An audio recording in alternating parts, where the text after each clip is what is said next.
Capítulo 1. Sobre la evaluación. Sun Tzu dice: la guerra es de vital importancia para el Estado. Es el dominio de la vida o de la muerte, el camino hacia la supervivencia o la pérdida del imperio. Es forzoso manejarla bien. No reflexionar seriamente sobre todo lo que le concierne es dar prueba de una culpable indiferencia en lo que respecta a la conservación o pérdida de lo que nos es más querido. Y ello no debe ocurrir entre nosotros. Hay que valorarla en términos de 5 factores fundamentales y hacer comparaciones entre diversas condiciones de los bandos rivales, con vistas a determinar el resultado de la guerra. El primero de estos factores es la doctrina, el segundo, el tiempo, el tercero, el terreno, el cuarto, el mando, y el quinto, la disciplina. La doctrina significa aquello que hace que el pueblo esté en armonía con su gobernante, de modo que le siga donde sea, sin temer por sus vidas ni a correr cualquier peligro. El tiempo significa el yin y el yang, la noche y el día, el frío y el calor, días despejados o lluviosos y el cambio de las estaciones.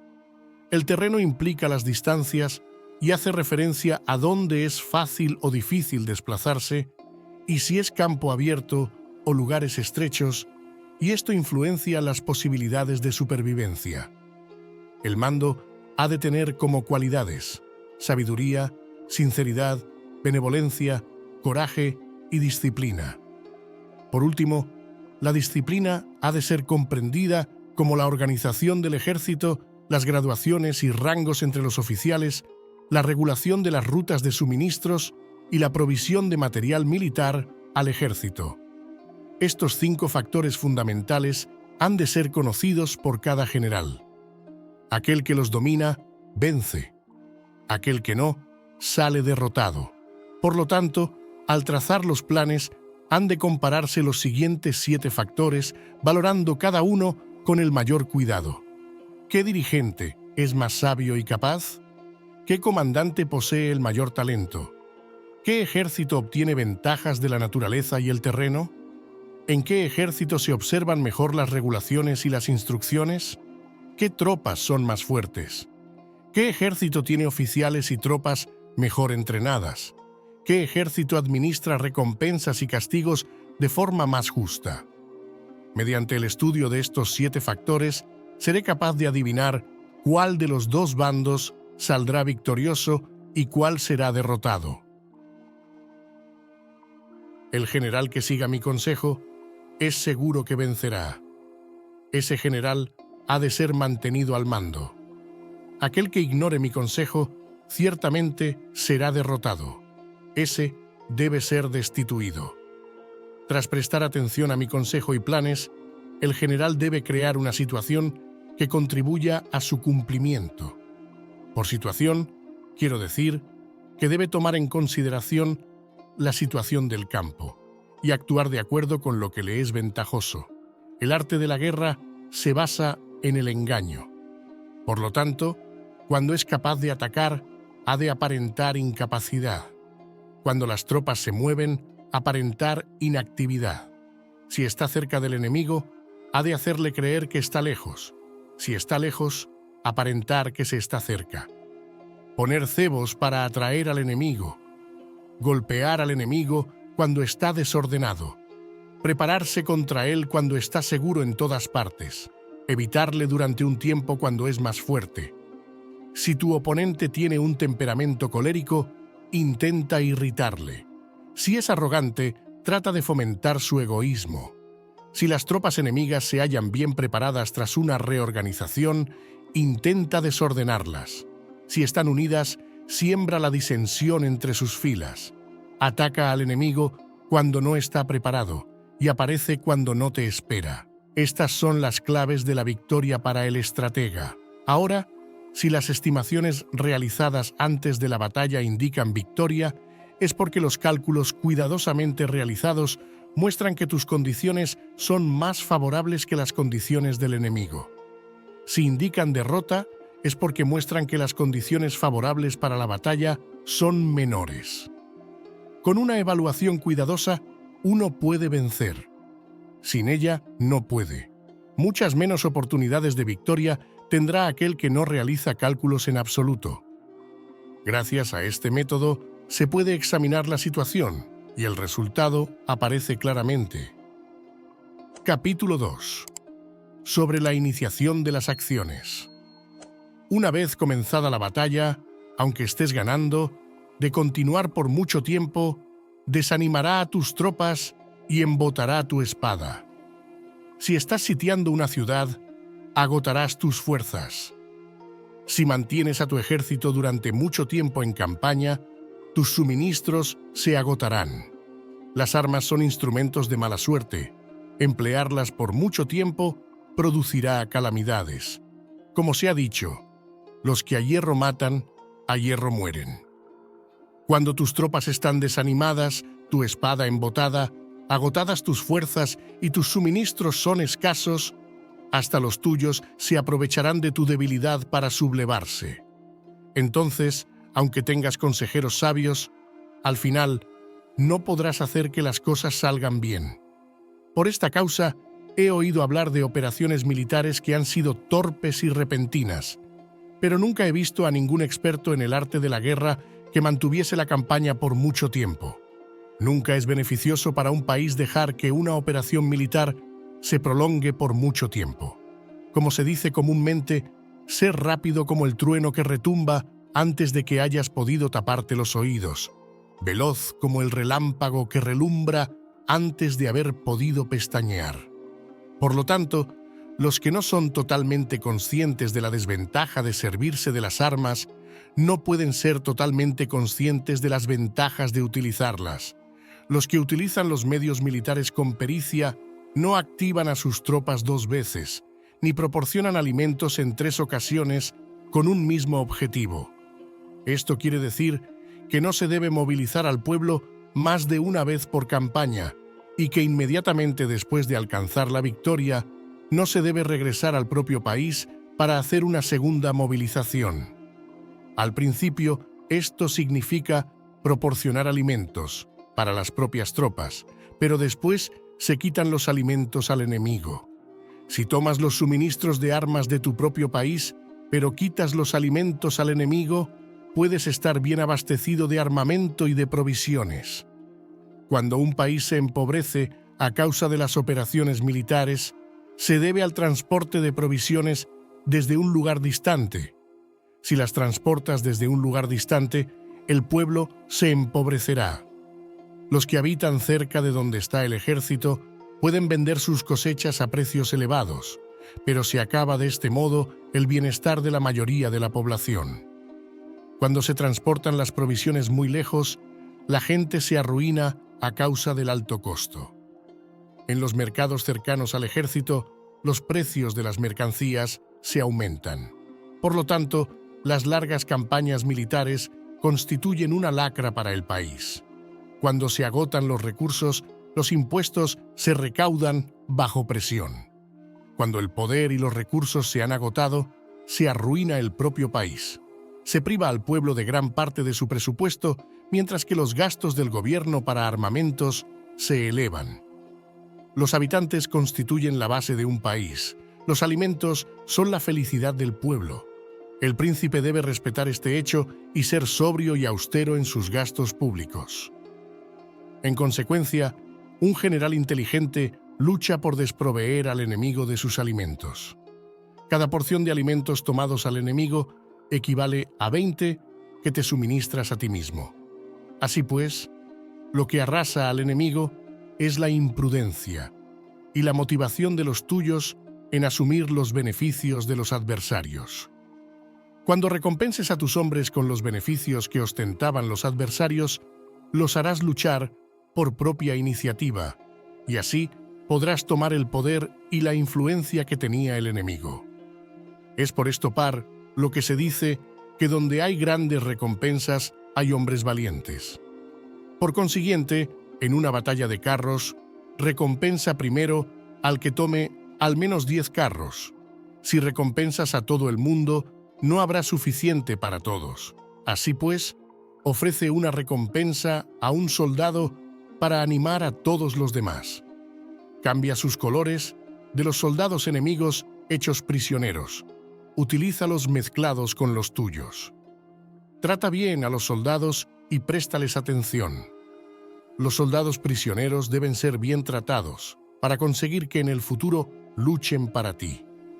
A esto se llama vencer al adversario e incrementar por añadidura tus propias fuerzas. Si utilizas al enemigo para derrotar al enemigo, serás poderoso en cualquier lugar a donde vayas. Así pues, lo más importante en una operación militar es la victoria y no la persistencia. Esta última no es beneficiosa. Un ejército es como el fuego. Si no lo apagas, se consumirá por sí mismo. Por lo tanto, sabemos que el que está a la cabeza del ejército está a cargo de las vidas de los habitantes y de la seguridad de la nación. Capítulo 3. Sobre las proposiciones de la victoria y la derrota. Como regla general, es mejor conservar a un enemigo intacto que destruirlo. Capturar a sus soldados para conquistarlos y dominas a sus jefes. Un general decía: practica las artes marciales, calcula la fuerza de tus adversarios, haz que pierdan su ánimo y dirección, de manera que aunque el ejército enemigo esté intacto, sea inservible. Esto es ganar sin violencia. Si destruyes al ejército enemigo y matas a sus generales, asaltas sus defensas disparando, reúnes a una muchedumbre y usurpas un territorio, todo esto es ganar por la fuerza. Por esto, los que ganan todas las batallas no son realmente profesionales. Los que consiguen que se rindan impotentes los ejércitos ajenos sin luchar son los mejores maestros del arte de la guerra. Los guerreros superiores atacan, mientras los enemigos están proyectando sus planes. Luego deshacen sus alianzas. Por eso, un gran emperador decía: el que lucha por la victoria frente a espadas desnudas no es un buen general. La peor táctica es atacar a una ciudad. Asediar, acorralar a una ciudad, solo se lleva a cabo como último recurso. Emplea no menos de 3 meses en preparar tus artefactos y otros 3 para coordinar los recursos para tu asedio. Nunca se debe atacar por cólera y con prisas. Es aconsejable tomarse tiempo en la planificación y coordinación del plan. Por lo tanto, un verdadero maestro de las artes marciales vence a otras fuerzas enemigas sin batalla, conquista a otras ciudades sin asediarlas y destruye a otros ejércitos sin emplear mucho tiempo.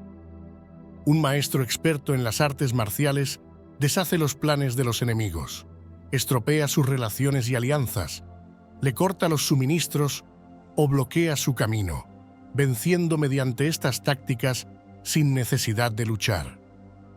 Es imprescindible luchar contra todas las facciones enemigas para obtener una victoria completa, de manera que su ejército no quede acuartelado y el beneficio sea total. Esta es la ley del asedio estratégico. La victoria completa se produce cuando el ejército no lucha, la ciudad no es asediada, la destrucción no se prolonga durante mucho tiempo, y en cada caso, el enemigo es vencido por el empleo de la estrategia. Así pues, la regla de la utilización de la fuerza es la siguiente. Si tus fuerzas son 10 veces superiores a las del adversario, rodéalo. Si son 5 veces superiores, atácalo. Si son 2 veces superiores, divídelo. Si tus fuerzas son iguales en número, lucha si te es posible. Si tus fuerzas son inferiores, mantente continuamente en guardia, pues el más pequeño fallo te acarrearía las peores consecuencias. Trata de mantenerte al abrigo y evita en lo posible un enfrentamiento abierto con él. La prudencia y la firmeza de un pequeño número de personas pueden llegar a cansar y a dominar incluso a numerosos ejércitos. Este consejo se aplica en los casos en que todos los factores son equivalentes. Si tus fuerzas están en orden mientras que las suyas están inmersas en el caos, si tú y tus fuerzas están con ánimo y ellos desmoralizados, entonces Aunque sean más numerosos, puedes entrar en batalla. Si tus soldados, tus fuerzas, tu estrategia y tu valor son menores que las de tu adversario, entonces debes retirarte y buscar una salida. En consecuencia, si el bando más pequeño es obstinado, cae prisionero del bando más grande. Esto quiere decir que si un pequeño ejército no hace una valoración adecuada de su poder y se atreve a enemistarse con una gran potencia, por mucho que su defensa sea firme, inevitablemente se convertirá en conquistado. Si no puedes ser fuerte, pero tampoco sabes ser débil, serás derrotado. Los generales son servidores del pueblo. Cuando su servicio es completo, el pueblo es fuerte. Cuando su servicio es defectuoso, el pueblo es débil. Así pues, existen tres maneras en las que un príncipe lleva al ejército al desastre. Cuando un príncipe, ignorando los hechos, ordena avanzar a sus ejércitos o retirarse cuando no deben hacerlo. A esto se le llama inmovilizar al ejército. Cuando un príncipe ignora los asuntos militares, pero comparte en pie de igualdad el mando del ejército, los soldados acaban confusos. Cuando el príncipe ignora cómo llevar a cabo las maniobras militares, pero comparte por igual su dirección, los soldados están vacilantes. Una vez que los ejércitos están confusos y vacilantes, empiezan los problemas procedentes de los adversarios. A esto se le llama perder la victoria por trastornar el aspecto militar. Si intentas utilizar los métodos de un gobierno civil para dirigir una operación militar, la operación será confusa. Triunfan aquellos que saben cuándo luchar y cuándo no. Saben discernir cuándo utilizar muchas o pocas tropas. Tienen tropas cuyos rangos superiores e inferiores tienen el mismo objetivo. Se enfrentan con preparativos a enemigos desprevenidos. Tienen generales competentes y no limitados por sus gobiernos civiles. Estas 5 son las maneras de conocer al futuro vencedor. Hablar de que el príncipe sea el que da las órdenes en todo es como el general solicitarle permiso al príncipe para poder apagar un fuego. Para cuando sea autorizado, ya no quedan sino cenizas. Si conoces a los demás y te conoces a ti mismo, ni en 100 batallas correrás peligro. Si no conoces a los demás, pero te conoces a ti mismo, perderás una batalla y ganarás otra. Si no conoces a los demás ni te conoces a ti mismo, correrás peligro en cada batalla. Capítulo 4. Sobre la medida en la disposición de los medios. Antiguamente, los guerreros expertos se hacían a sí mismos invencibles en primer lugar, y después aguardaban para descubrir la vulnerabilidad de sus adversarios. Hacerte invencible significa conocerte a ti mismo. Aguardar para descubrir la vulnerabilidad del adversario significa conocer a los demás. La invencibilidad está en uno mismo, la vulnerabilidad en el adversario. Por esto, los guerreros expertos pueden ser invencibles, pero no pueden hacer que sus adversarios sean vulnerables. Si los adversarios no tienen orden de batalla sobre el que informarse, ni negligencias o fallos de los que aprovecharse, ¿cómo puedes vencerlos aunque estén bien pertrechados? Por esto es por lo que se dice que la victoria puede ser percibida, pero no fabricada. La invencibilidad es una cuestión de defensa, la vulnerabilidad, una cuestión de ataque. Mientras no hayas observado vulnerabilidades en el orden de batalla de los adversarios, oculta tu propia formación de ataque y prepárate para ser invencible, con la finalidad de preservarte. Cuando los adversarios tienen órdenes de batalla vulnerables, es el momento de salir a atacarlos. La defensa es para tiempos de escasez, el ataque para tiempos de abundancia. Los expertos en defensa se esconden en las profundidades de la tierra. Los expertos en maniobras de ataque se esconden en las más elevadas alturas del cielo. De esta manera, pueden protegerse y lograr la victoria total. En situaciones de defensa, acalláis las voces y borráis las huellas, escondidos como fantasmas y espíritus bajo tierra, invisibles para todo el mundo. En situaciones de ataque, vuestro movimiento es rápido y vuestro grito fulgurante, veloz como el trueno y el relámpago, para los que no se puede uno preparar, aunque vengan del cielo. Prever la victoria cuando cualquiera la puede conocer no constituye verdadera destreza. Todo el mundo elogia la victoria ganada en batalla, pero esa victoria no es realmente tan buena. Todo el mundo elogia la victoria en la batalla, pero lo verdaderamente deseable es poder ver el mundo de lo sutil y darte cuenta del mundo de lo oculto, hasta el punto de ser capaz de alcanzar la victoria donde no existe forma.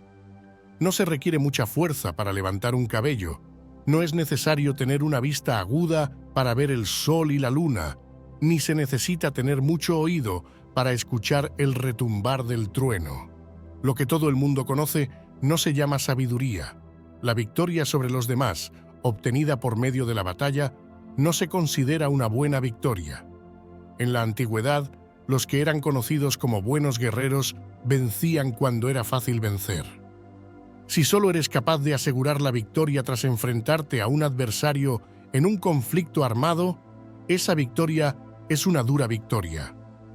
Si eres capaz de ver lo sutil y de darte cuenta de lo oculto, irrumpiendo antes del orden de batalla, la victoria así obtenida es una victoria fácil. En consecuencia, las victorias de los buenos guerreros no destacan por su inteligencia o su bravura. Así pues, las victorias que ganan en batalla no son debidas a la suerte. Sus victorias no son casualidades, sino que son debidas a haberse situado previamente en posición de poder ganar con seguridad, imponiéndose sobre los que ya han perdido de antemano. La gran sabiduría no es algo obvio. El mérito grande no se anuncia. Cuando eres capaz de ver lo sutil, es fácil ganar. ¿Qué tiene esto que ver con la inteligencia o la bravura? Cuando se resuelven los problemas antes de que surjan, ¿quién llama a esto inteligencia? Cuando hay victoria sin batalla, ¿quién habla de bravura? Así pues, los buenos guerreros toman posición en un terreno en el que no pueden perder, y no pasan por alto las condiciones que hacen a su adversario proclive a la derrota. En consecuencia, un ejército victorioso gana primero y entabla la batalla después. Un ejército derrotado lucha primero e intenta obtener la victoria después. Esta es la diferencia entre los que tienen estrategia y los que no tienen planes premeditados. Los que utilizan bien las armas, cultivan el camino y observan las leyes. Así pueden gobernar prevaleciendo sobre los corruptos, servirse de la armonía para desvanecer la oposición, no atacar un ejército inocente, no hacer prisioneros o tomar botín par donde pasa el ejército, no cortar los árboles ni contaminar los pozos, limpiar y purificar los templos de las ciudades y montañas del camino que atraviesas, no repetir los errores de una civilización decadente.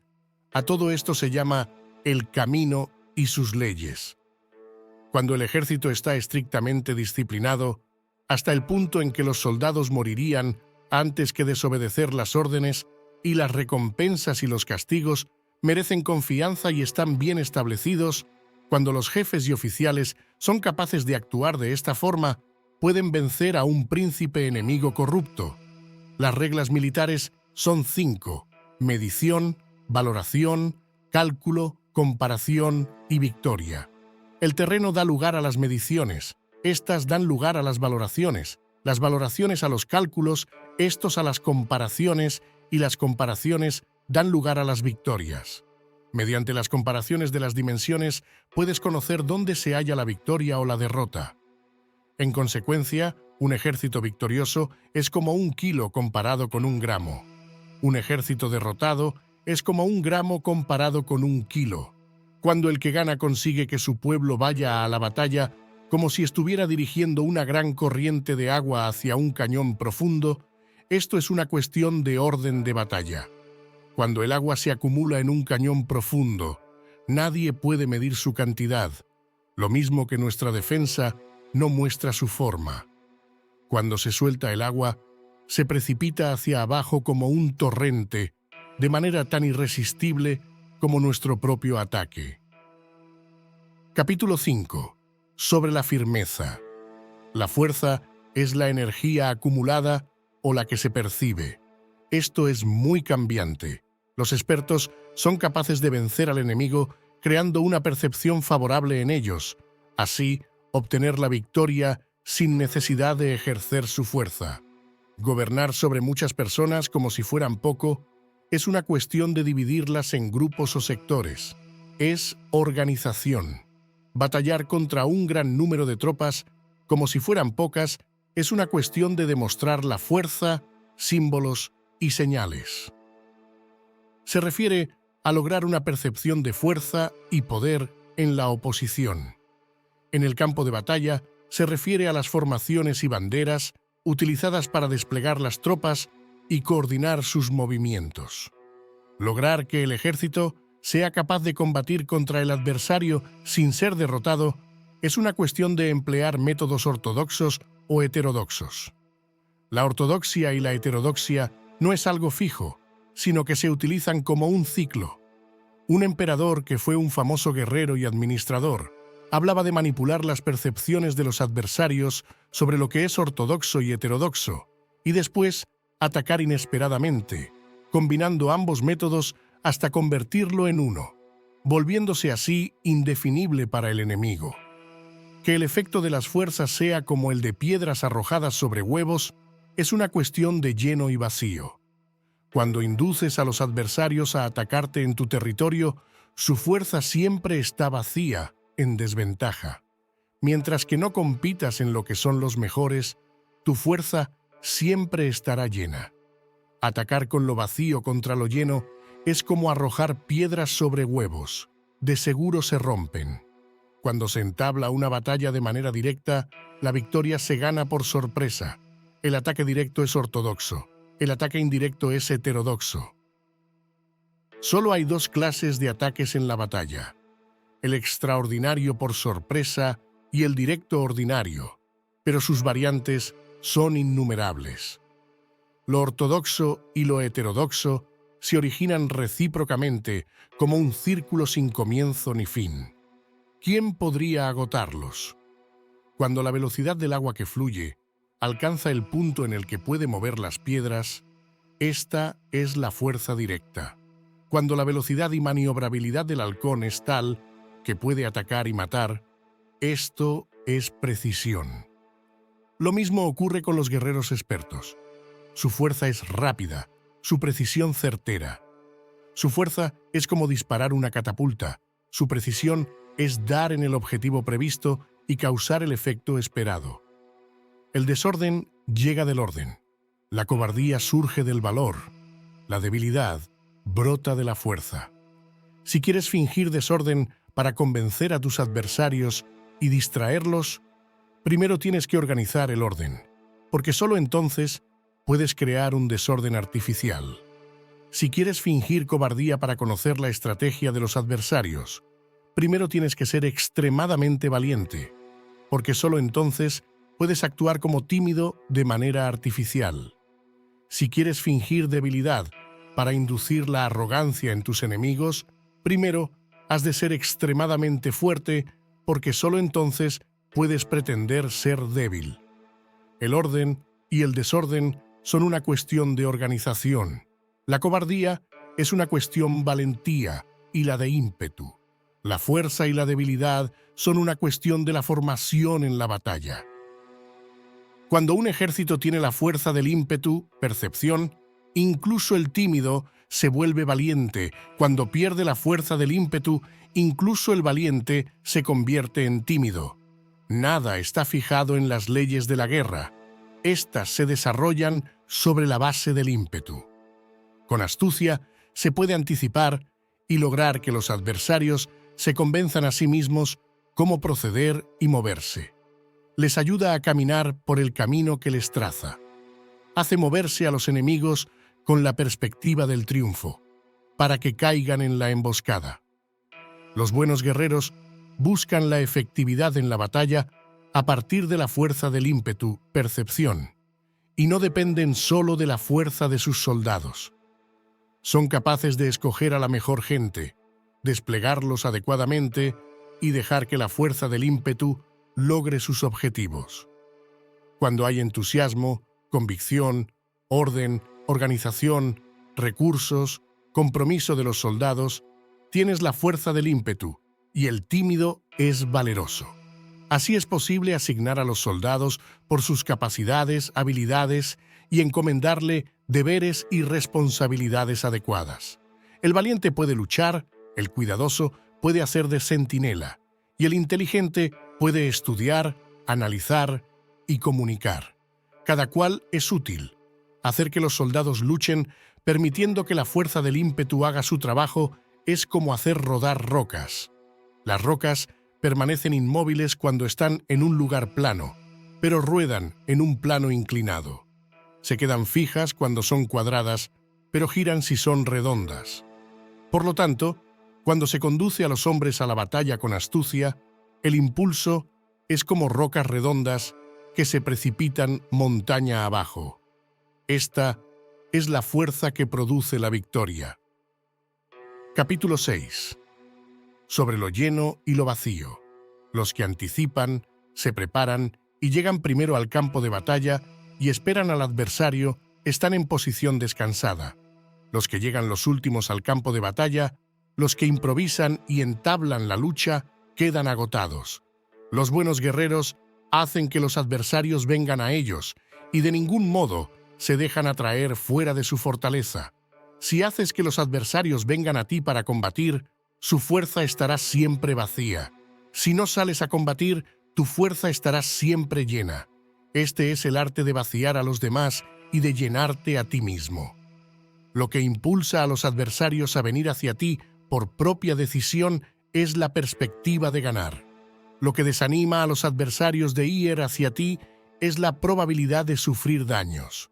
Cuando los adversarios están en posición favorable, debes cansarlos. Cuando están bien alimentados, cortar los suministros.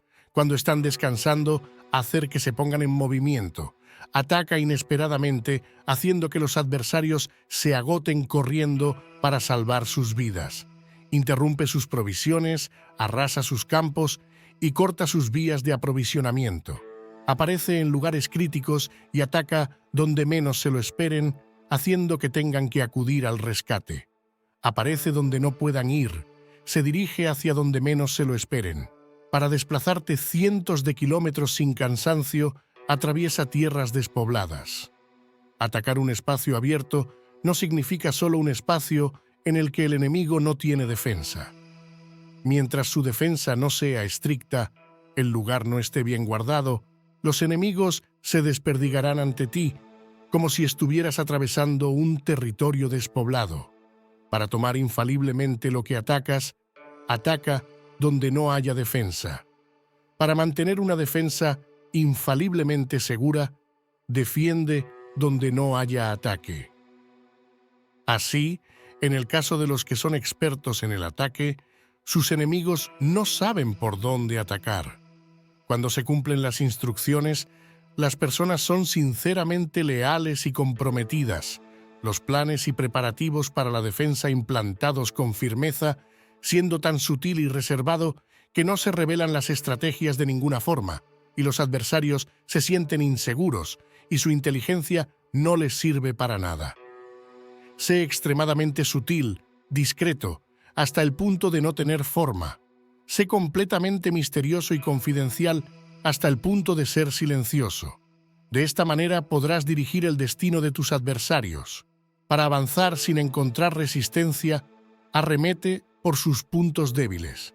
Para retirarte de manera esquiva, sé más rápido que ellos. Las situaciones militares se basan en la velocidad.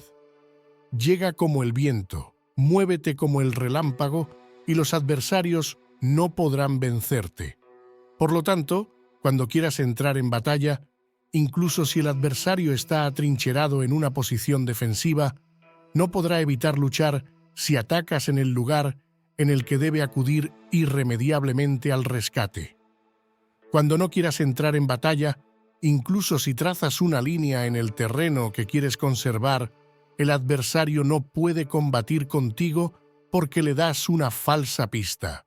Esto significa que cuando los adversarios llegan para atacarte, no luchas con ellos, sino que estableces un cambio estratégico para confundirlos y llenarlos de incertidumbre. Por consiguiente, cuando induces a otros a efectuar una formación, mientras que tú mismo permaneces sin forma, estás concentrado, mientras que tu adversario está dividido. Haz que los adversarios vean como extraordinario lo que es ordinario para ti. Haz que vean como ordinario lo que es extraordinario para ti. Esto es inducir al enemigo a efectuar una formación. Una vez vista la formación del adversario, concentras tus tropas contra él.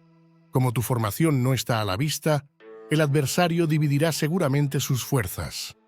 Cuando estás concentrado formando una sola fuerza, mientras que el enemigo está dividido en 10, estás atacando a una concentración de 1 contra 10, así que tus fuerzas superan a las suyas. Si puedes atacar a unos pocos soldados con muchos, diezmarás el número de tus adversarios. Cuando estás fuertemente atrincherado, te has hecho fuerte tras buenas barricadas, y no dejas filtrar ninguna información sobre tus fuerzas, sal afuera sin formación precisa, ataca y conquista de manera incontenible. No han de conocer dónde piensas librar la batalla, porque cuando no se conoce, el enemigo destaca muchos puestos de vigilancia, y en el momento en el que se establecen numerosos puestos, solo tienes que combatir contra pequeñas unidades. Así pues, cuando su vanguardia está preparada, su retaguardia es defectuosa, y cuando su retaguardia está preparada, su vanguardia presenta puntos débiles. Las preparaciones de su ala derecha significarán carencia en su ala izquierda. Las preparaciones por todas partes significará ser vulnerable por todas partes. Esto significa que cuando las tropas están de guardia en muchos lugares, están forzosamente desperdigadas en pequeñas unidades. Cuando se dispone de pocos soldados, se está a la defensiva contra el adversario, el que dispone de muchos, hace que el enemigo tenga que defenderse. Cuantas más defensas induces a adoptar a tu enemigo, más debilitado quedará. Así, si conoces el lugar y la fecha de la batalla, puedes acudir a ella aunque estés a 1000 kilómetros de distancia. Si no conoces el lugar y la fecha de la batalla, entonces tu flanco izquierdo no puede salvar al derecho, tu vanguardia no puede salvar a tu retaguardia, y tu retaguardia no puede salvar a tu vanguardia, ni siquiera en un territorio de unas pocas docenas de kilómetros. Si tienes muchas más tropas que los demás, ¿cómo puede ayudarte este factor para obtener la victoria? Si no conoces el lugar y la fecha de la batalla, aunque tus tropas sean más numerosas que las de ellos, ¿cómo puedes saber si vas a ganar o a perder? Así pues, se dice que la victoria puede ser creada. Si haces que los adversarios no sepan el lugar y la fecha de la batalla, siempre puedes vencer. Incluso si los enemigos son numerosos, puede hacerse que no entren en combate.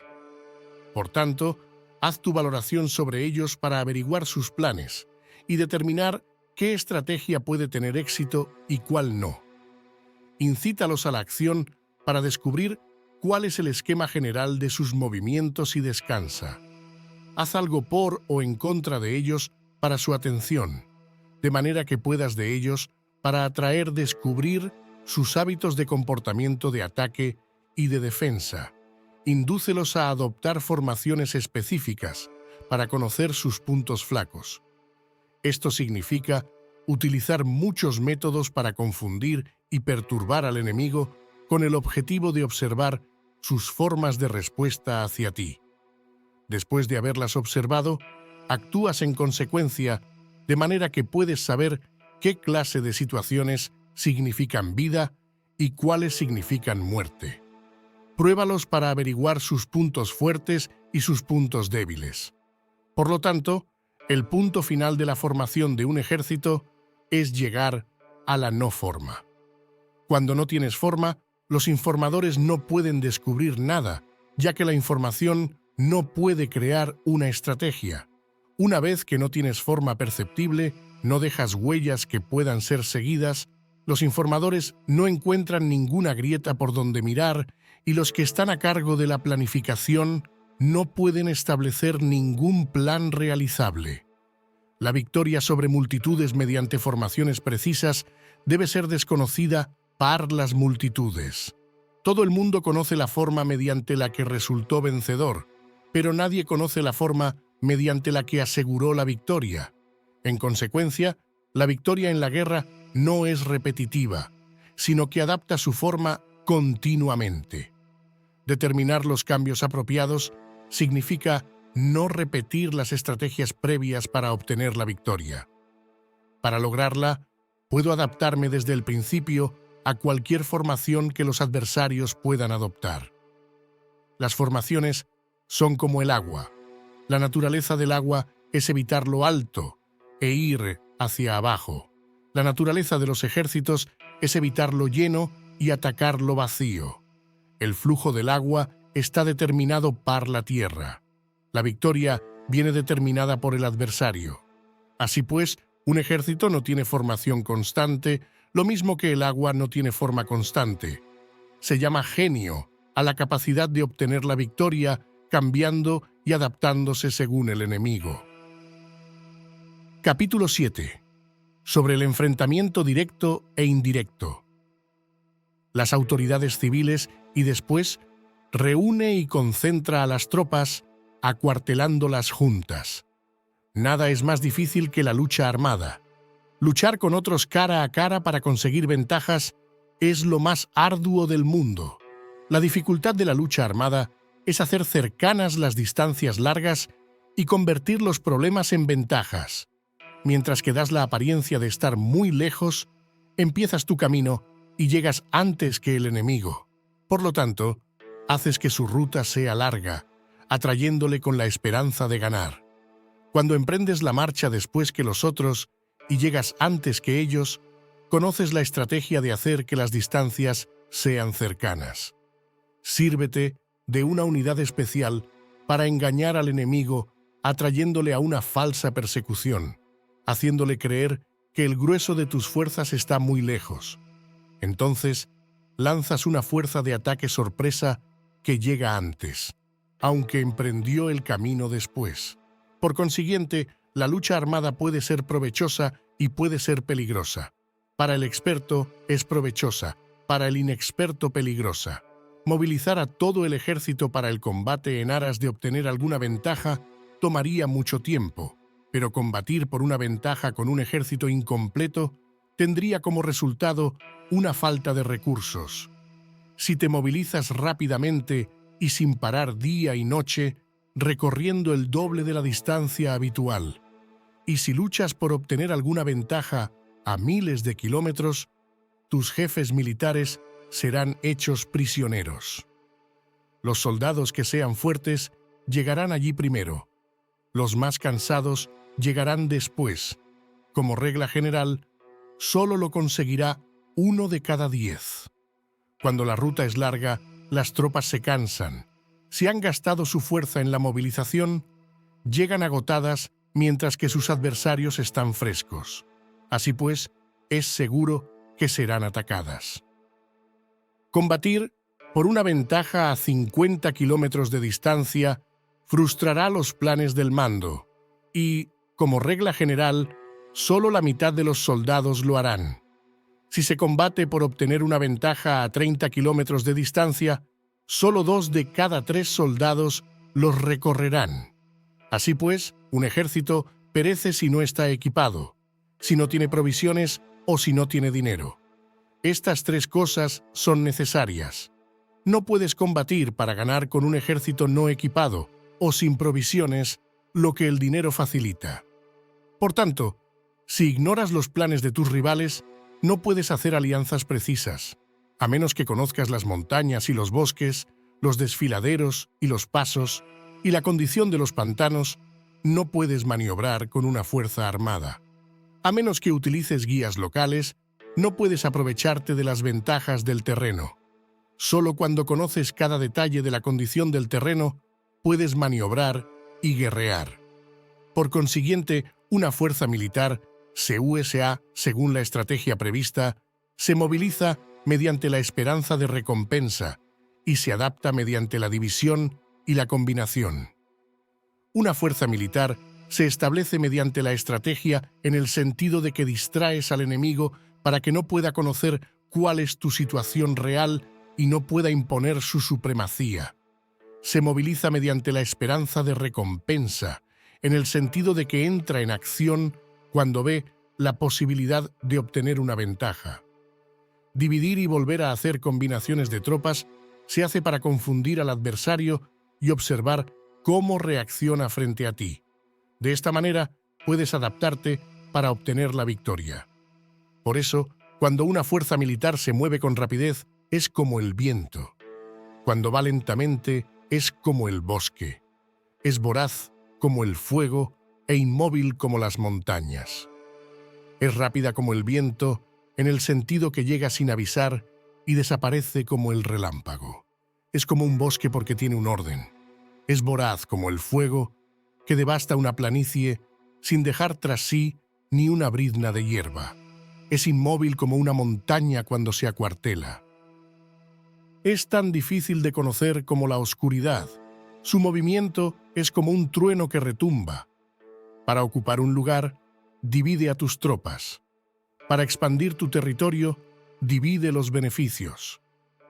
La regla general de las operaciones militares es desproveer de alimentos al enemigo todo lo que se pueda.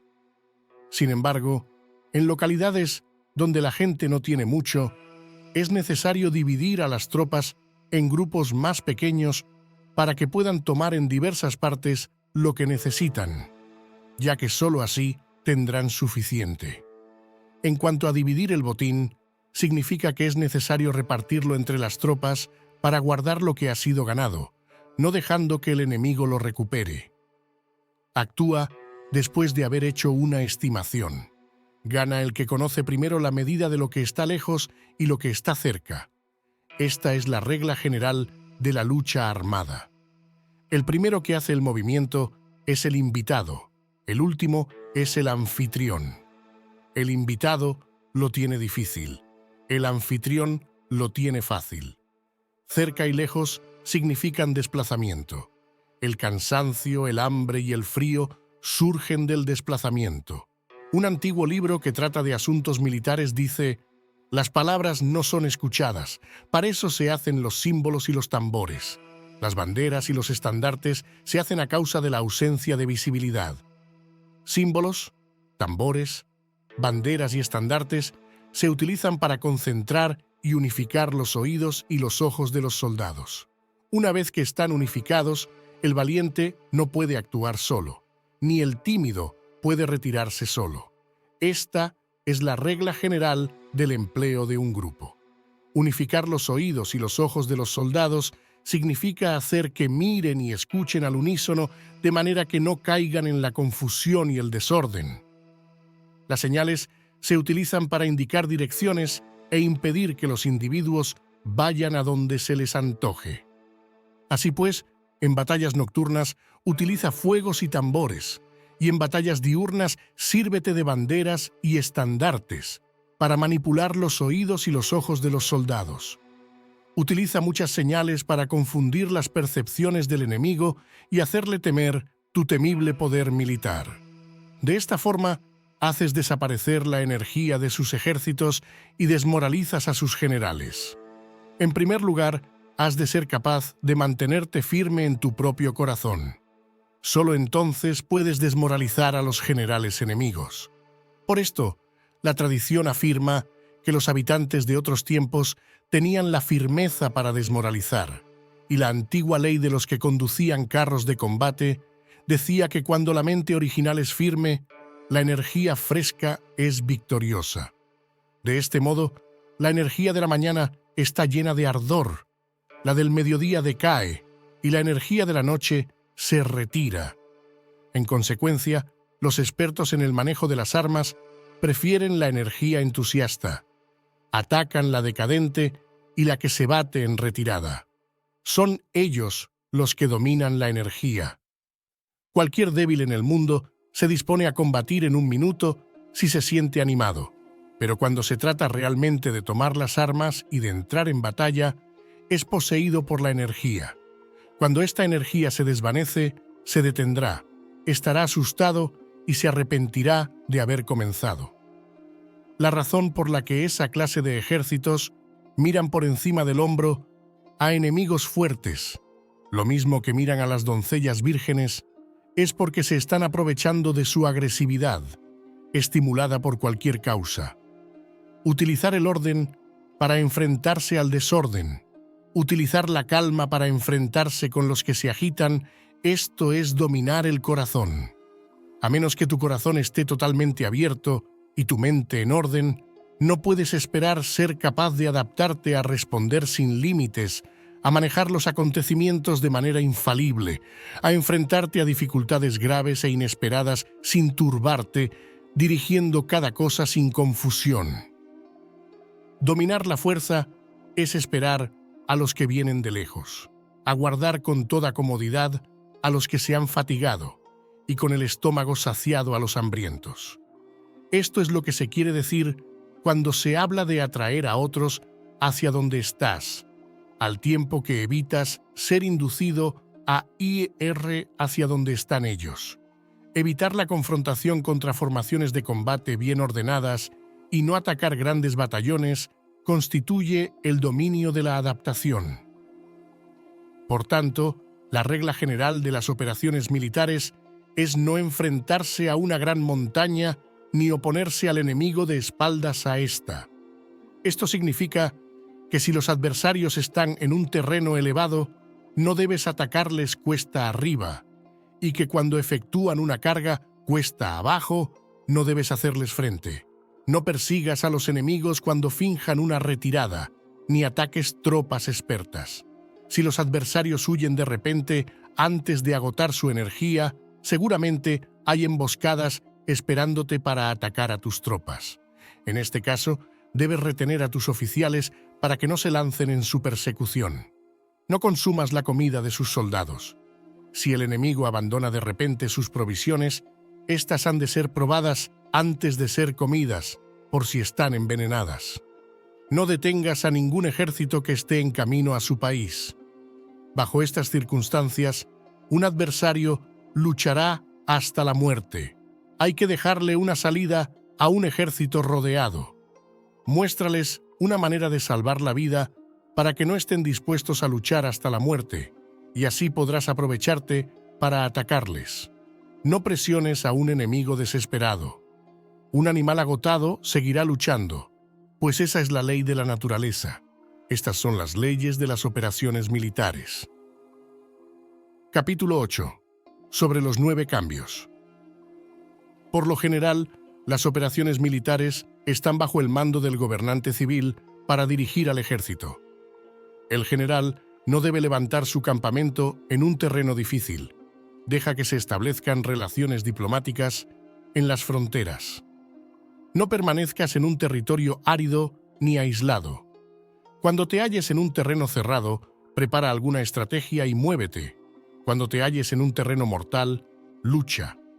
Terreno cerrado significa que existen lugares escarpados que te rodean por todas partes, de manera que el enemigo tiene movilidad, que puede llegar e irse con libertad, pero a ti te es difícil salir y volver. Cada ruta debe ser estudiada para que sea la mejor. Hay rutas que no debes usar, ejércitos que no han de ser atacados, ciudades que no deben ser rodeadas, terrenos sobre los que no se debe combatir, y órdenes de gobernantes civiles que no deben ser obedecidas. En consecuencia, los generales que conocen las variables posibles para aprovecharse del terreno saben cómo manejar las fuerzas armadas. Si los generales no saben cómo adaptarse de manera ventajosa, aunque conozcan la condición del terreno, no pueden aprovecharse de él. Si están al mando de ejércitos, pero ignoran las artes de la total adaptabilidad, aunque conozcan el objetivo a lograr, no pueden hacer que los soldados luchen por él. Si eres capaz de ajustar la campaña a cambiar conforme al ímpetu de las fuerzas, entonces la ventaja no cambia, y los únicos que son perjudicados son los enemigos. Por esta razón, no existe una estructura permanente. Si puedes comprender totalmente este principio, puedes hacer que los soldados actúen en la mejor forma posible. Por lo tanto, las consideraciones de la persona inteligente siempre incluyen el analizar objetivamente el beneficio y el daño. Cuando considera el beneficio, su acción se expande. Cuando considera el daño, sus problemas pueden resolverse. El beneficio y el daño son interdependientes y los sabios los tienen en cuenta. Por ello, lo que retiene a los adversarios es el daño, lo que les mantiene ocupados es la acción, y lo que les motiva es el beneficio. Cansa a los enemigos manteniéndolos ocupados y no dejándoles respirar, pero antes de lograrlo, tienes que realizar previamente tu propia labor. Esa labor consiste en desarrollar un ejército fuerte, un pueblo próspero, una sociedad armoniosa y una manera ordenada de vivir. Así pues, la norma general de las operaciones militares consiste en no contar con que el enemigo no acuda, sino confiar en tener los medios de enfrentarte a él. No contar con que el adversario no ataque, sino confiar en poseer lo que no puede ser atacado. Si puedes recordar siempre el peligro cuando estás a salvo y el caos en tiempos de orden, permanece atento al peligro y al caos mientras no tengan todavía forma, y evítalos antes de que se presenten. Esta es la mejor estrategia de todas. Por esto, existen 5 rasgos que son peligrosos en los generales. Los que están dispuestos a morir pueden perder la vida. Los que quieren preservar la vida pueden ser hechos prisioneros. Los que son dados a los apasionamientos irracionales pueden ser ridiculizados. Los que son muy puritanos pueden ser deshonrados. Los que son compasivos pueden ser turbados. Si te presentas en un lugar que con toda seguridad los enemigos se precipitarán a defender, las personas compasivas se apresurarán invariablemente a rescatar a sus habitantes, causándose a sí mismos problemas y cansancio. Estos son 5 rasgos que constituyen defectos en los generales y que son desastrosos para las operaciones militares. Los buenos generales son de otra manera. Se comprometen hasta la muerte, pero no se aferran a la esperanza de sobrevivir.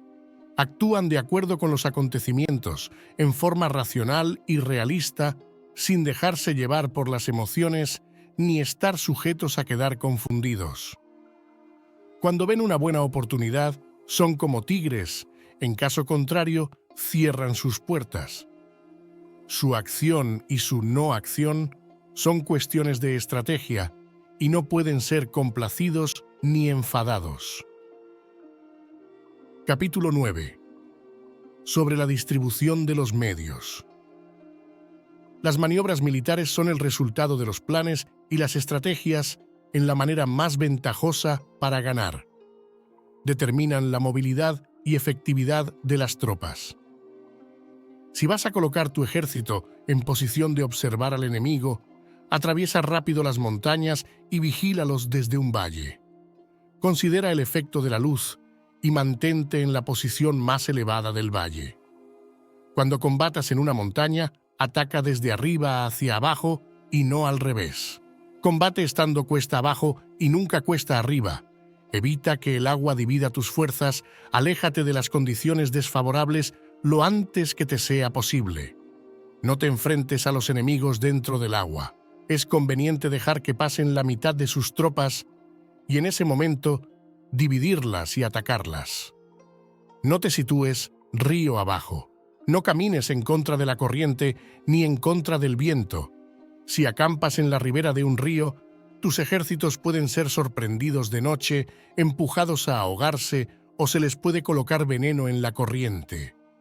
Tus barcas no deben ser amarradas corriente abajo para impedir que el enemigo aproveche la corriente lanzando sus barcas contra ti. Si atraviesas pantanos, hazlo rápidamente.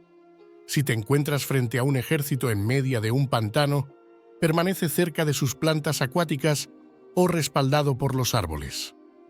En una llanura, toma posiciones desde las que sea fácil maniobrar, manteniendo las elevaciones del terreno detrás y a tu derecha, estando las partes más bajas delante y las más altos detrás.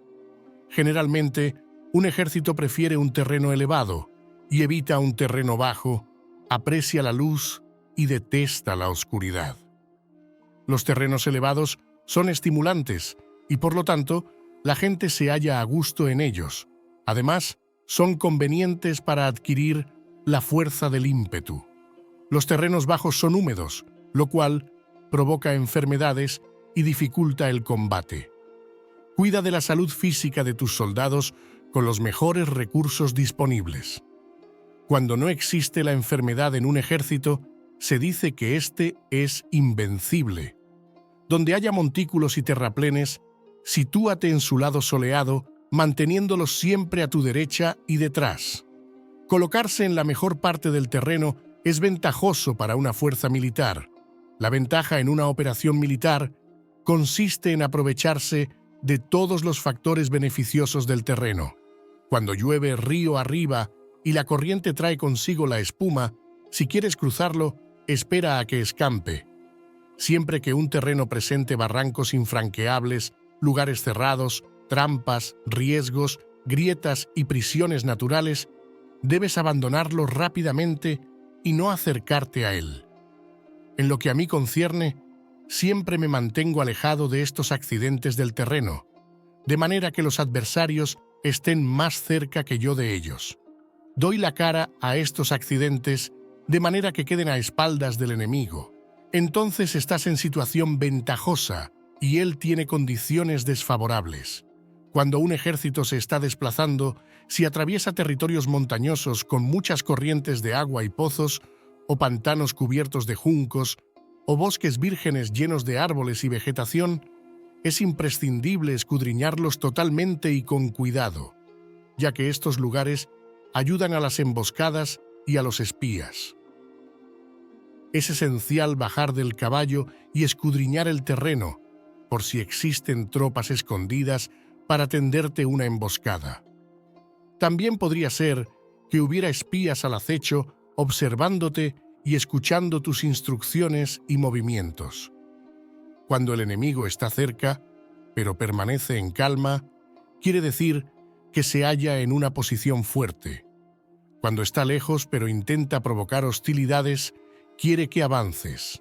Si además su posición es accesible, eso quiere decir que le es favorable. Si un adversario no conserva la posición que le es favorable por las condiciones del terreno y se sitúa en otro lugar conveniente, debe ser porque existe alguna ventaja táctica para obrar de esta manera. Si se mueven los árboles, es que el enemigo se está acercando. Si hay obstáculos entre los matorrales, es que has tomado un mal camino. La idea de poner muchos obstáculos entre la maleza es hacerte pensar que existen tropas emboscadas escondidas en medio de ella. Si los pájaros alzan el vuelo, hay tropas emboscadas en el lugar. Si los animales están asustados, existen tropas atacantes. Si se elevan columnas de polvo altas y espesas, hay carros que se están acercando. Si son bajas y anchas, se acercan soldados a pie. Humaredas esparcidas significan que se está cortando leña. Pequeñas polvaredas que van y vienen indican que hay que levantar el campamento. Si los emisarios del enemigo pronuncian palabras humildes, mientras que éste incrementa sus preparativos de guerra, esto quiere decir que va a avanzar. Cuando se pronuncian palabras altisonantes y se avanza ostentosamente, es señal de que el enemigo se va a retirar. Si sus emisarios vienen con palabras humildes, envía espías para observar al enemigo y comprobarás que está aumentando sus preparativos de guerra. Cuando los carros ligeros salen en primer lugar y se sitúan en los flancos, están estableciendo un frente de batalla. Si los emisarios llegan pidiendo la paz sin firmar un tratado, significa que están tramando algún complot. Si el enemigo dispone rápidamente a sus carros en filas de combate, es que está esperando refuerzos. No se precipitarán para un encuentro ordinario si no entienden que les ayudará, o debe haber una fuerza que se halla a distancia y que es esperada en un determinado momento para unir sus tropas y atacarte. Conviene anticipar, prepararse inmediatamente para esta eventualidad. Si la mitad de sus tropas avanza y la otra mitad retrocede, es que el enemigo piensa atraerte a una trampa. El enemigo está fingiendo en este caso confusión y desorden para incitarte a que avances. Si los soldados enemigos se apoyan unos en otros, es que están hambrientos. Si los aguadores beben en primer lugar, es que las tropas están sedientas. Si el enemigo ve una ventaja pero no la aprovecha, es que está cansado. Si los pájaros se reúnen en el campo enemigo, es que el lugar está vacío. Si hay pájaros sobrevolando una ciudad, el ejército ha huido. Si se producen llamadas nocturnas, es que los soldados enemigos están atemorizados. Tienen miedo y están inquietos, y por eso se llaman unos a otros. Si el ejército no tiene disciplina, esto quiere decir que el general no es tomado en serio. Si los estandartes se mueven, es que está sumido en la confusión. Las señales se utilizan para unificar el grupo. Así pues, si se desplaza de acá para allá sin orden ni concierto, significa que sus filas están confusas. Si sus emisarios muestran irritación, significa que están cansados. Si matan sus caballos para obtener carne, es que los soldados carecen de alimentos. Cuando no tienen marmitas y no vuelven a su campamento, son enemigos completamente desesperados. Si se producen murmuraciones, faltas de disciplina y los soldados hablan mucho entre sí, quiere decir que se ha perdido la lealtad de la tropa. Las murmuraciones describen la expresión de los verdaderos sentimientos. Las faltas de disciplina indican problemas con los superiores. Cuando el mando ha perdido la lealtad de las tropas, los soldados se hablan con franqueza entre sí sobre los problemas con sus superiores. Si se otorgan numerosas recompensas, es que el enemigo se halla en un callejón sin salida. Cuando se ordenan demasiados castigos, es que el enemigo está desesperado. Cuando la fuerza de su ímpetu está agotada, otorgan constantes recompensas para tener contentos a los soldados, para evitar que se rebelen en masa. Cuando los soldados están tan agotados que no pueden cumplir las órdenes, son castigados una y otra vez para restablecer la autoridad. Ser violento al principio y terminar después temiendo a los propios soldados es el colmo de la ineptitud. Los emisarios que acuden con actitud conciliatoria indican que el enemigo quiere una tregua. Si las tropas enemigas se enfrentan a ti con ardor, pero demoran el momento de entrar en combate sin abandonar, no obstante, el terreno, has de observarlos cuidadosamente. Están preparando un ataque sorpresa. En asuntos militares, no es necesariamente más beneficioso ser superior en fuerzas, solo evitar actuar con violencia innecesaria. Es suficiente con consolidar tu poder, hacer estimaciones sobre el enemigo y conseguir reunir tropas. Eso es todo. El enemigo que actúa aisladamente, que carece de estrategia y que toma a la ligera a sus adversarios, inevitablemente acabará siendo derrotado. Si tu plan no contiene una estrategia de retirada o posterior al ataque, sino que confías exclusivamente en la fuerza de tus soldados y tomas a la ligera a tus adversarios sin valorar su condición, con toda seguridad caerás prisionero. Si se castiga a los soldados antes de haber conseguido que sean leales al mando, no obedecerán, y si no obedecen, serán difíciles de emplear. Tampoco podrán ser empleados si no se lleva a cabo ningún castigo, incluso después de haber obtenido su lealtad. Cuando existe un sentimiento subterráneo de aprecio y confianza, y los corazones de los soldados están ya vinculados al mando, si se relaja la disciplina, los soldados se volverán arrogantes y será imposible emplearlos. Por lo tanto, dirígelos mediante el arte civilizado y unifícalos mediante las artes marciales. Esto significa una victoria continua. Arte civilizado significa humanidad y artes marciales significan reglamentos. Mándalos con humanidad y benevolencia, unifícalos de manera estricta y firme. Cuando la benevolencia y la firmeza son evidentes, es posible estar seguro de la victoria. Cuando las órdenes se dan de manera clara sencilla y consecuente a las tropas, éstas las aceptan. Cuando las órdenes son confusas, contradictorias y cambiantes, las tropas no las aceptan o no las entienden. Cuando las órdenes son razonables, justas, sencillas, claras y consecuentes, existe una satisfacción recíproca entre el líder y el grupo. Capítulo 10. Sobre la topología. Algunos terrenos son fáciles, otros difíciles, algunos neutros, otros estrechos, accidentados o abiertos. Cuando el terreno sea accesible, sé el primero en establecer tu posición, eligiendo las alturas soleadas. Una posición que sea adecuada para transportar los suministros. Así tendrás ventaja cuando libres la batalla. Cuando estés en un terreno difícil de salir, estás limitado. En este terreno, si tu enemigo no está preparado, puedes vencer si sigues adelante, pero si el enemigo está preparado y sigues adelante, tendrás muchas dificultades para volver de nuevo a él, lo cual jugará en contra tuya. Cuando es un terreno desfavorable para ambos bandos, se dice que es un terreno neutro. En un terreno neutro, incluso si el adversario te ofrece una ventaja, no te aproveches de ella. Retírate, induciendo a salir a la mitad de las tropas enemigas, y entonces cae sobre él aprovechándote de esta condición favorable. En un terreno estrecho, si eres el primero en llegar, debes ocuparlo totalmente y esperar al adversario. Si él llega antes, no lo persigas si bloquea los desfiladeros. Persíguelo solo si no los bloquea. En terreno accidentado, si eres el primero en llegar, debes ocupar sus puntos altos y soleados y esperar al adversario. Si éste los ha ocupado antes, retírate y no lo persigas. En un terreno abierto, la fuerza del ímpetu se encuentra igualada y es difícil provocarle a combatir de manera desventajosa para él. Entender estas 6 clases de terreno es la responsabilidad principal del general y es imprescindible considerarlos. Estas son las configuraciones del terreno. Los generales que las ignoran salen derrotados.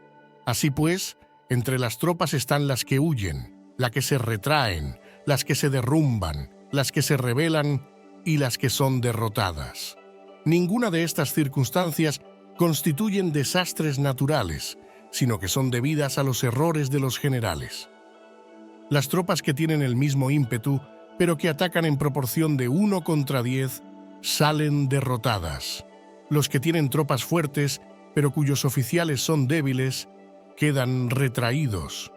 Los que tienen soldados débiles al mando de oficiales fuertes se verán en apuros. Cuando los oficiales superiores están encolerizados y son violentos y se enfrentan al enemigo por su cuenta y por despecho, y cuando los generales ignoran sus capacidades, el ejército se desmoronará. Como norma general, para poder vencer al enemigo, todo el mando militar debe tener una sola intención y todas las fuerzas militares deben cooperar. Cuando los generales son débiles y carecen de autoridad, cuando las órdenes no son claras, cuando oficiales y soldados no tienen solidez y las formaciones son anárquicas, se produce revuelta. Los generales que son derrotados son aquellos que son incapaces de calibrar a los adversarios. Entran en combate con fuerzas superiores en número o mejor equipadas, y no seleccionan a sus tropas según los niveles de preparación de las mismas. Si empleas soldados sin seleccionar a los preparados de los no preparados, a los arrojados y a los timoratos, te estás buscando tu propia derrota. Estas son las 6 maneras de ser derrotado. La comprensión de estas situaciones es la responsabilidad suprema de los generales y deben ser consideradas. La primera es no calibrar el número de fuerzas. La segunda, la ausencia de un sistema claro de recompensas y castigos. La tercera, la insuficiencia de entrenamiento. La cuarta es la pasión irracional. La quinta es la ineficacia de la ley del orden. Y la sexta es el fallo de no seleccionar a los soldados fuertes y resueltos. La configuración del terreno puede ser un apoyo para el ejército. Para los jefes militares, el curso de la acción adecuada es calibrar al adversario para asegurar la victoria y calcular los riesgos y las distancias. Salen vencedores los que libran batallas conociendo estos elementos. Salen derrotados los que luchan ignorándolos. Por lo tanto, cuando las leyes de la guerra señalan una victoria segura, es claramente apropiado entablar batalla, incluso si el gobierno ha dado órdenes de no atacar. Si las leyes de la guerra no indican una victoria segura, es adecuado no entrar en batalla, aunque el gobierno haya dado la orden de atacar. De este modo, se avanza sin pretender la gloria, se ordena la retirada sin evitar la responsabilidad, con el único propósito de proteger a la población y en beneficio también del gobierno. Así, se rinde un servicio valioso a la nación. Avanzar y retirarse en contra de las órdenes del gobierno no se hace por interés personal, sino para salvaguardar las vidas de la población y en auténtico beneficio del gobierno. Servidores de esta talla son muy útiles para un pueblo. Mira por tus soldados como miras por un recién nacido. Así estarán dispuestos a seguirte hasta los valles más profundos. Cuida de tus soldados como cuidas de tus queridos hijos, y morirán gustosamente contigo.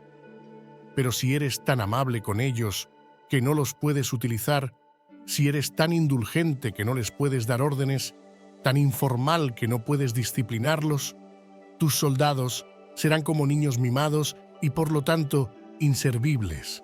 Las recompensas no deben utilizarse solas, ni debe confiarse solamente en los castigos. En caso contrario, las tropas, como niños mimosos, se acostumbran a disfrutar o a quedar resentidas por todo. Esto es dañino y los vuelve inservibles. Si sabes que tus soldados son capaces de atacar, pero ignoras si el enemigo es invulnerable a un ataque, tienes solo la mitad de posibilidades de ganar. Si sabes que tu enemigo es vulnerable a un ataque, pero ignoras si tus soldados son capaces de atacar, solo tienes la mitad de posibilidades de ganar. Si sabes que el enemigo es vulnerable a un ataque y tus soldados pueden llevarlo a cabo, pero ignoras si la condición del terreno es favorable para la batalla, tienes la mitad de probabilidades de vencer. Por lo tanto, los que conocen las artes marciales no pierden el tiempo cuando efectúan sus movimientos, ni se agotan cuando atacan. Debido a esto, se dice que cuando te conoces a ti mismo y conoces a los demás, la victoria no es un peligro. Cuando conoces el cielo y la tierra, la victoria es inagotable. Capítulo 11. Sobre las 9 clases de terreno. Conforme a las leyes de las operaciones militares, existen 9 clases de terreno. Si intereses locales luchan entre sí en su propio territorio, a este se le llama terreno de dispersión. Cuando los soldados están apegados a su casa y combaten cerca de su hogar, pueden ser dispersados con facilidad. Cuando penetras en un territorio ajeno, pero no lo haces en profundidad, a este se le llama territorio ligero. Esto significa que los soldados pueden regresar fácilmente. El territorio que puede resultarte ventajoso si lo tomas y ventajoso al enemigo si es él quien lo conquista, se llama terreno clave. Un terreno de lucha inevitable es cualquier enclave defensivo o paso estratégico. Un territorio igualmente accesible para ti y para los demás se llama terreno de comunicación.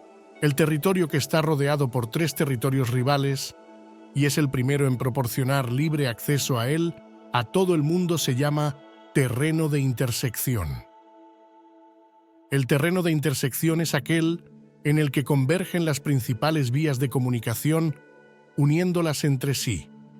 Sé el primero en ocuparlo, y la gente tendrá que ponerse de tu lado. Si lo obtienes, te encuentras seguro. Si lo pierdes, corres peligro. Cuando penetras en profundidad en un territorio ajeno y dejas detrás muchas ciudades y pueblos, a este terreno se le llama difícil. Es un terreno del que es difícil regresar. Cuando atraviesas montañas boscosas, desfiladeros abruptos u otros accidentes difíciles de atravesar, a esto se le llama terreno desfavorable. cuando el acceso es estrecho y la salida es tortuosa, de manera que una pequeña unidad enemiga puede atacarte. Aunque tus tropas sean más numerosas, a este se le llama terreno cercado. Si eres capaz de una gran adaptación, puedes atravesar este territorio. Si solo puedes sobrevivir en un territorio luchando con rapidez, y si es fácil morir si no lo haces, a este se le llama terreno mortal. Las tropas que se encuentran en un terreno mortal están en la misma situación que si se encontraran en una barca que se hunde o en una casa ardiendo. Así pues, no combatas en un terreno de dispersión, no te detengas en un terreno ligero, no ataques en un terreno clave, ocupado por el enemigo, no dejes que tus tropas sean divididas en un terreno de comunicación. En terrenos de intersección, establece comunicaciones. En terrenos difíciles, entra aprovisionado. En terrenos desfavorables, continúa marchando. En terrenos cercados, haz planes. En terrenos mortales, lucha. En un terreno de dispersión, los soldados pueden huir. Un terreno ligero es cuando los soldados han penetrado en territorio enemigo, pero todavía no tienen las espaldas cubiertas. Por eso, sus mentes no están realmente concentradas y no están listos para la batalla. No es ventajoso atacar al enemigo en un terreno clave. Lo que es ventajoso es llegar el primero a él. No debe permitirse que quede aislado el terreno de comunicación para poder servirse de las rutas de suministros. En terrenos de intersección, estarás a salvo si estableces alianzas. Si las pierdes, te encontrarás en peligro. En terrenos difíciles, entrar aprovisionado significa reunir todo lo necesario para estar allí mucho tiempo. En terrenos desfavorables, ya que no puedes atrincherarte en ello, debes apresurarte a salir. En terrenos cercados, introduce tácticas sorpresivas. Si las tropas caen en un terreno mortal, todo el mundo luchará de manera espontánea. Por esto se dice, sitúa a las tropas en un terreno mortal y sobrevivirán.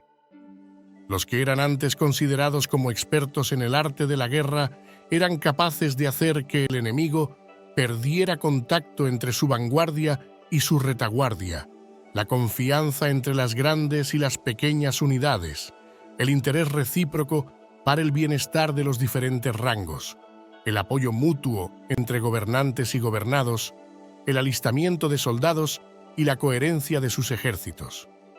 Estos expertos entraban en acción cuando les era ventajoso y se retenían en caso contrario. Introducían cambios para confundir al enemigo, atacándolos aquí y allá, aterrorizándolos y sembrando en ellos la confusión, de tal manera que no les daban tiempo para hacer planes. Se podría preguntar cómo enfrentarse a fuerzas enemigas numerosas y bien organizadas que se dirigen hacia ti. La respuesta es quitarles, en primer lugar, algo que aprecien, y después te escucharán. La rapidez de acción es el factor esencial de la condición de la fuerza militar, aprovechándose de los errores de los adversarios, desplazándose por caminos que no esperan y atacando cuando no están en guardia.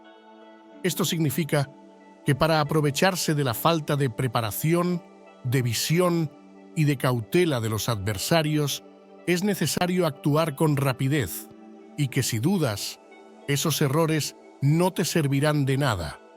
En una invasión, por regla general, cuanto más se adentran los invasores en el territorio ajeno, más fuertes se hacen hasta el punto de que el gobierno nativo no puede ya expulsarlos.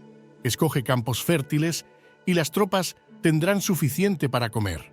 Cuida de su salud y evita el cansancio, consolida su energía, aumenta su fuerza. Que los movimientos de tus tropas y la preparación de tus planes sean insondables. Consolida la energía más entusiasta de tus tropas, ahorra las fuerzas sobrantes, mantén en secreto tus formaciones y tus planes, permaneciendo insondable para los enemigos, y espera a que se produzca un punto vulnerable para avanzar. Sitúa a tus tropas en un punto que no tenga salida, de manera que tengan que morir antes de poder escapar. Porque, ante la posibilidad de la muerte, ¿qué no estarán dispuestas a hacer? Los guerreros dan entonces lo mejor de sus fuerzas. Cuando se hallan ante un grave peligro, pierden el miedo. Cuando no hay ningún sitio a donde ir, permanecen firmes. Cuando están totalmente implicados en un terreno, se aferran a él. Si no tienen otra opción, lucharán hasta el final. Por esta razón, los soldados están vigilantes, sin tener que ser estimulados. Se alistan sin tener que ser llamados a filas, son amistosos sin necesidad de promesas, y se puede confiar en ellos sin necesidad de órdenes. Esto significa que cuando los combatientes se encuentran en peligro de muerte, sea cual sea su rango, todos tienen el mismo objetivo y por lo tanto están alertas sin necesidad de ser estimulados, tienen buena voluntad de manera espontánea y sin necesidad de recibir órdenes, y puede confiarse de manera natural en ellos sin promesas ni necesidad de jerarquía. Prohíbe los augurios para evitar las dudas, y los soldados nunca te abandonarán. Si tus soldados no tienen riquezas, no es porque las desdeñen. Si no tienen más longevidad, no es porque no quieran vivir más tiempo. El día en que se da la orden de marcha, los soldados lloran. Así pues, una operación militar preparada con pericia debe ser como una serpiente veloz que contraataca con su cola cuando alguien le ataca por la cabeza, contraataca con la cabeza cuando alguien le ataca por la cola y contraataca con cabeza y cola cuando alguien le ataca por el medio. Esta imagen representa el método de una línea de batalla que responde velozmente cuando es atacada. Un manual de 8 formaciones clásicas de batalla dice: haz del frente la retaguardia, haz de la retaguardia el frente con 4 cabezas y 8 colas.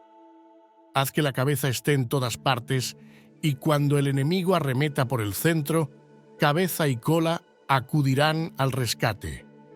Puede preguntarse la cuestión de si es posible hacer que una fuerza militar sea como una serpiente rápida. La respuesta es afirmativa. Incluso las personas que se tienen antipatía, encontrándose en el mismo barco, se ayudarán entre sí en caso de peligro de zozobrar. Es la fuerza de la situación la que hace que esto suceda. Por esto, no basta con depositar la confianza en caballos atados y ruedas fijadas. Se atan los caballos para formar una línea de combate estable y se fijan las ruedas para hacer que los carros no se puedan mover. Pero aún así, esto no es suficientemente seguro ni se puede confiar en ello. Es necesario permitir que haya variantes a los cambios que se hacen, poniendo a los soldados en situaciones mortales, de manera que combatan de forma espontánea y se ayuden unos a otros codo con codo. Este es el camino de la seguridad y de la obtención de una victoria cierta. La mejor organización es hacer que se exprese el valor y mantenerlo constante. Tener éxito tanto con tropas débiles como con tropas aguerridas se basa en la configuración de las circunstancias. Si obtienes la ventaja del terreno, puedes vencer a los adversarios, incluso con tropas ligeras y débiles. ¿Cuánto más te sería posible si tienes tropas poderosas y aguerridas? Lo que hace posible la victoria a ambas clases de tropas son las circunstancias del terreno. Por lo tanto, los expertos en operaciones militares logran la cooperación de la tropa, de tal manera que dirigir un grupo es como dirigir a un solo individuo que no tiene más que una sola opción. Corresponde al general ser tranquilo, reservado, justo y metódico. Sus planes son tranquilos y absolutamente secretos para que nadie pueda descubrirlos. Su mando es justo y metódico, así que nadie se atreve a tomarlo a la ligera. Puede mantener a sus soldados sin información y en completa ignorancia de sus planes. Cambia sus acciones y revisa sus planes, de manera que nadie pueda reconocerlos. Cambia de lugar su emplazamiento y se desplaza por caminos sinuosos, de manera que nadie pueda anticiparse. Puedes ganar cuando nadie puede entender en ningún momento cuáles son tus intenciones. Dice un gran hombre, el principal engaño que se valora en las operaciones militares no se dirige solo a los enemigos, sino que empieza por las propias tropas, para hacer que le sigan a uno sin saber a dónde van. Cuando un general fija una meta a sus tropas, es como el que sube a un lugar elevado y después retira la escalera. Cuando un general se adentra muy en el interior del territorio enemigo, está poniendo a prueba todo su potencial. Ha hecho quemar las naves a sus tropas y destruir sus casas. Así las conduce como un rebaño y todos ignoran hacia dónde se encaminan. Incumbe a los generales reunir a los ejércitos y ponerlos en situaciones peligrosas. También han de examinar las adaptaciones a los diferentes terrenos, las ventajas de concentrarse o dispersarse y las pautas de los sentimientos y situaciones humanas. Cuando se habla de ventajas y de desventajas de la concentración y de la dispersión, quiere decir que las pautas de los comportamientos humanos cambian según los diferentes tipos de terreno. En general, la pauta general de los invasores es unirse cuando están en el corazón del territorio enemigo, pero tienden a dispersarse cuando están en las franjas fronterizas. Cuando dejas tu territorio y atraviesas la frontera en una operación militar, te hallas en un terreno aislado. Cuando es accesible desde todos los puntos, es un terreno de comunicación. Cuando te adentras en profundidad, estás en un terreno difícil. Cuando penetras poco, estás en un terreno ligero. Cuando a tus espaldas se hallen espesuras infranqueables y delante pasajes estrechos, estás en un terreno cercado. Cuando no haya ningún sitio a donde ir, se trata de un terreno mortal. Así pues, en un terreno de dispersión, yo unificaría las mentes de los soldados. En un terreno ligero, las mantendría en contacto. En un terreno clave, les haría apresurarse para tomarlo. En un terreno de intersección, prestaría atención a la defensa. En un terreno de comunicación, establecería sólidas alianzas. En un terreno difícil, aseguraría suministros continuados. En un terreno desfavorable, urgiría a mis tropas a salir rápidamente de él. En un terreno cercado, cerraría las entradas. En un terreno mortal, indicaría a mis tropas que no existe ninguna posibilidad de sobrevivir. Por esto, la psicología de los soldados consiste en resistir cuando se ven rodeados, luchar cuando no se puede evitar y obedecer en casos extremos.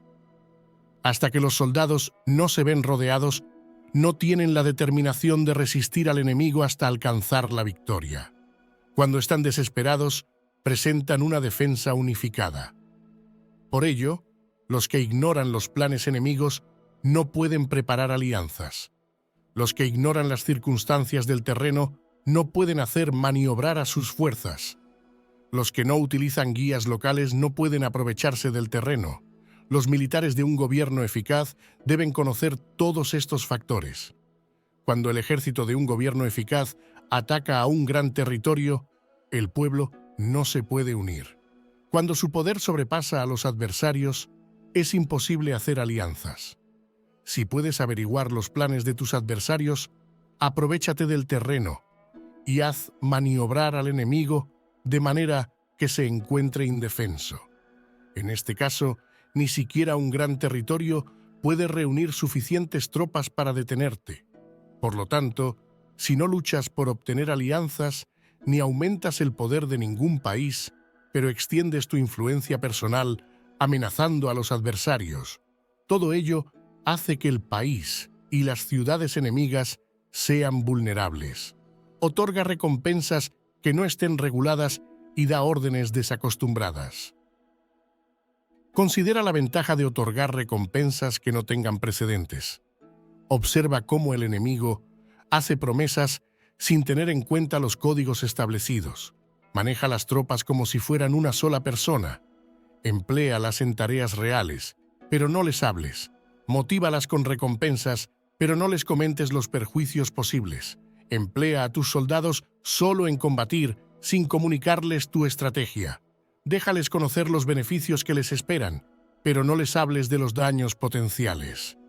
Si la verdad se filtra, tu estrategia puede hundirse. Si los soldados empiezan a preocuparse, se volverán vacilantes y temerosos. Colócalos en una situación de posible exterminio, y entonces lucharán para vivir. Ponles en peligro de muerte, y entonces sobrevivirán.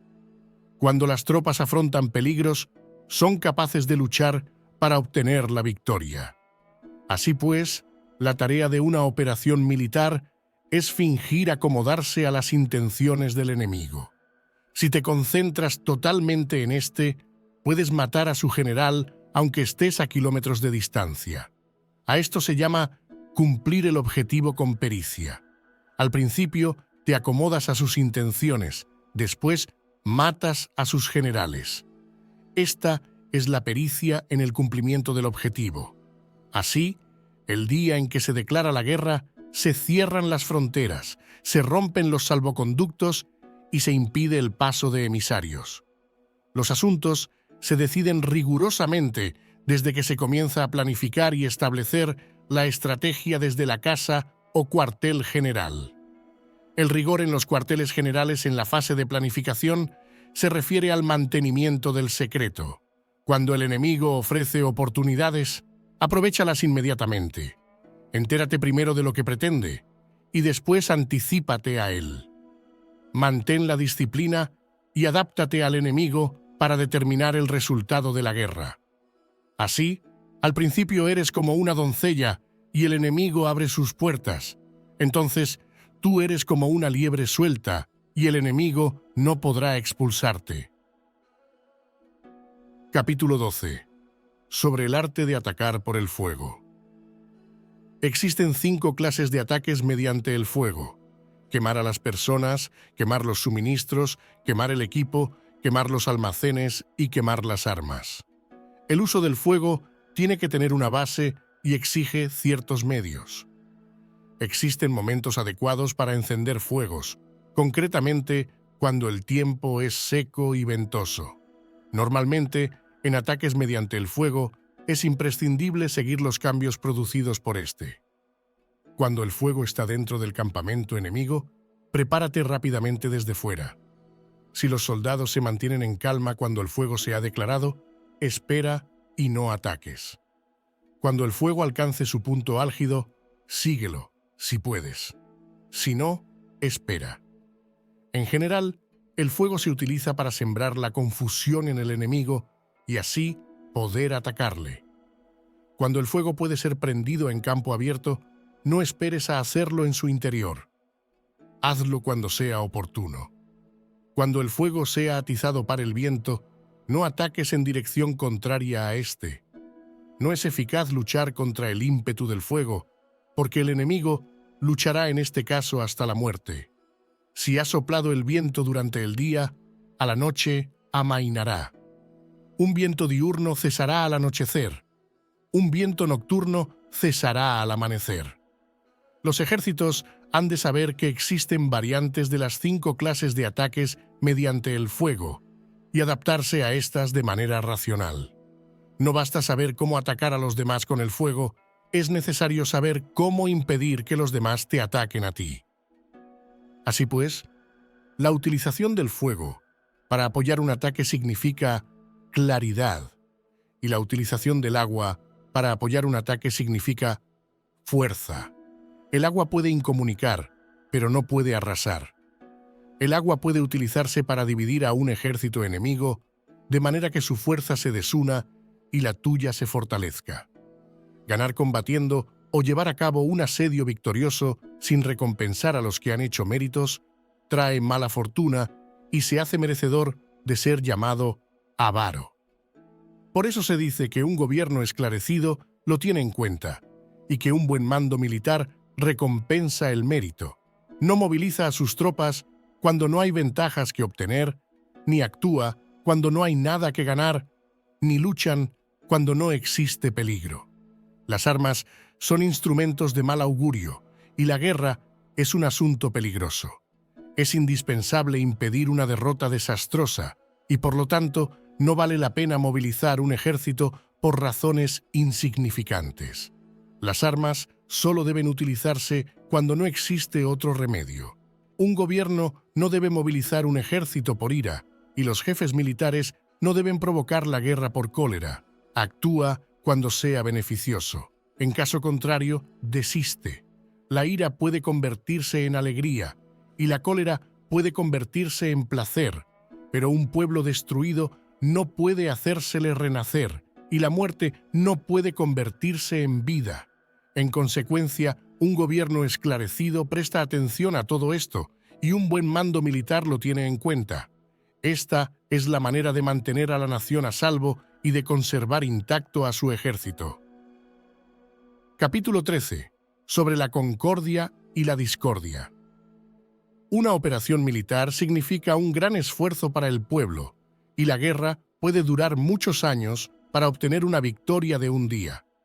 Así pues, fallar en conocer la situación de los adversarios por economizar en aprobar gastos para investigar y estudiar a la oposición es extremadamente inhumano, y no es típico de un buen jefe militar, de un consejero de gobierno, ni de un gobernante victorioso. Por lo tanto, lo que posibilita a un gobierno inteligente y a un mando militar sabio vencer a los demás y lograr triunfos extraordinarios con esa información esencial. La información previa no puede obtenerse de fantasmas ni espíritus, ni se puede tener por analogía, ni descubrir mediante cálculos. Debe obtenerse de personas que conozcan la situación del adversario.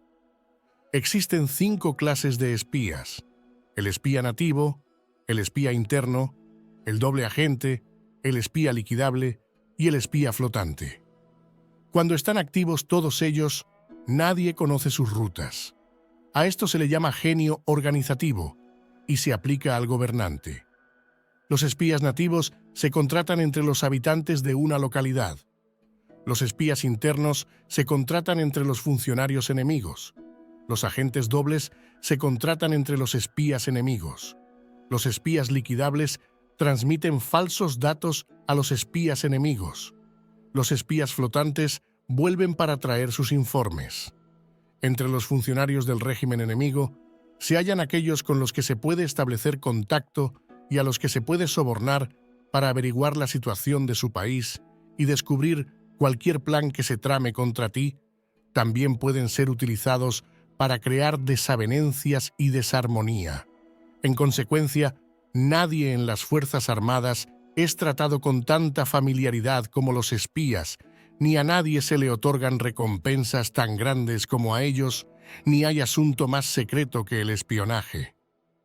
Si no se trata bien a los espías, pueden convertirse en renegados y trabajar para el enemigo. No se pueden utilizar a los espías sin sagacidad y conocimiento. No puede uno servirse de espías sin humanidad y justicia. No se puede obtener la verdad de los espías sin sutileza. Ciertamente, es un asunto muy delicado. Los espías son útiles en todas partes. Cada asunto requiere un conocimiento previo. Si algún asunto de espionaje es divulgado antes de que el espía haya informado, éste y el que lo haya divulgado deben eliminarse. Siempre que quieras atacar a un ejército, asediar una ciudad o atacar a una persona, has de conocer previamente la identidad de los generales que la defienden, de sus aliados, sus visitantes, sus centinelas y de sus criados. Así pues, haz que tus espías averigüen todo sobre ellos. Siempre que vayas a atacar y a combatir, debes conocer primero los talentos de los servidores del enemigo, y así puedes enfrentarte a ellos según sus capacidades. Debes buscar a agentes enemigos que hayan venido a espiarte, sobornarlos e inducirlos a pasarse a tu lado, para poder utilizarlos como agentes dobles. Con la información obtenida de esta manera, puedes encontrar espías nativos y espías internos para contratarlos. Con la información obtenida de estos, puedes fabricar información falsa sirviéndote de espías liquidables. Con la información así obtenida, puedes hacer que los espías flotantes actúen según los planes previstos. Es esencial para un gobernante conocer las 5 clases de espionaje, y este conocimiento depende de los agentes dobles. Así pues, estos deben ser bien tratados. Así, solo un gobernante brillante o un general sabio que pueda utilizar a los más inteligentes para el espionaje puede estar seguro de la victoria. El espionaje es esencial para las operaciones militares y los ejércitos dependen de él para llevar a cabo sus acciones. No será ventajoso para el ejército actuar sin conocer la situación del enemigo, y conocer la situación del enemigo no es posible sin el espionaje.